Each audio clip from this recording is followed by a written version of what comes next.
अस्सलामुअलैकुम दोस्तों अपना यूट्यूब चैनल अली में खुश आमदीद। दोस्तों अज तुहानू फोर्ड 4600 की परफॉर्मेंस विखालते हैं रूटावाटर से। ये भाई जी फोर्ड मेरा ख्याल 70 मॉडल आ ते पहले मालकों के कोल ही है, जिन्होंने कढ़वाया ही उन्होंने कोल ही है ते अजे तक नंबर भी नहीं लवाया इनू मेरा ख्याल आ। ते तुहानू लागो जाके परफॉर्मेंस विखालते हैं रूटावाटर से।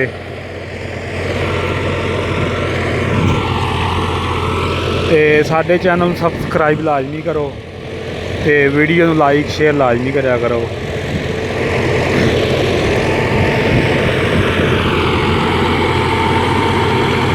आ देख लो तो आप भाई हुणां नाल गलबात करते हैं, पुछते हैं ट्रैक्टर किहड़ा मॉडल आ।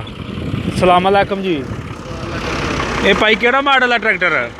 76 मॉडल है। ये किहड़े लोज डे ज मारन रूटर? दूसरे लोज डे ने मारन।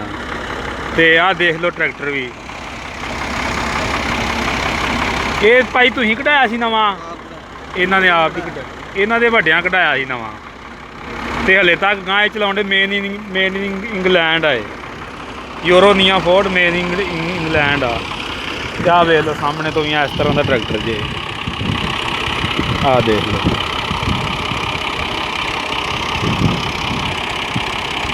चलो जी करो शुरू। 72 बड़ा